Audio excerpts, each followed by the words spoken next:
ഇന്നലെ തിരഞ്ഞെടുപ്പ് പ്രചരണത്തിന്റെ ഭാഗമായിട്ട് സുരേഷ് ഗോപി നിലമ്പൂരിൽ വന്നിരുന്നു.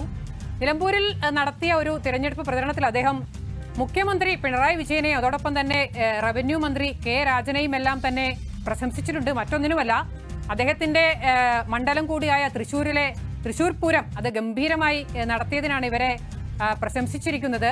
കഴിഞ്ഞ അതായത് 2024 പൂരമാണ് തൃശൂരിൽ സുരേഷ് ഗോപിയെ വിജയിപ്പിച്ചത് എന്നുള്ള ഒരു അവകാശവാദങ്ങൾ അല്ലെങ്കിൽ ആരോപണങ്ങളൊക്കെ മറ്റ് കോൺഗ്രസിനും CPM-നും ഒക്കെ ഉണ്ട്. ആ ഒരു പശ്ചാത്തലത്തിൽ കൂടിയാണ് ഇത്തരത്തിൽ ഈ വർഷത്തെ പൂരം ഗംഭീരമായി നടത്തിയെന്നുള്ള സുരേഷ് ഗോപിയുടെ പ്രശംസ. എന്തായാലും ആ പ്രശംസ കാണാം. ഇപ്രാവശ്യം പൂരം വളരെ മനോഹരമായിട്ട് നടന്നു. ബഹുമാന്യനായ മുഖ്യമന്ത്രിയാണ് അതിന് നേതൃത്വം നൽകിയത്. പക്ഷെ അതിന്റെ പശ്ചാത്തലം എന്താണ്? അത് ഞാൻ രാഷ്ട്രീയം തന്നെയാണ് പറഞ്ഞത്. നല്ലതിനെ നമുക്ക് നല്ലതായിട്ടേ കാണാൻ പറ്റൂ. ശ്രീരാജൻ അഹോരാത്രം പണിയെടുത്ത ആളാണ്. അദ്ദേഹം CPI ആയതുകൊണ്ട് എനിക്ക് അദ്ദേഹത്തെ തള്ളിപ്പറയാനൊക്കത്തില്ല.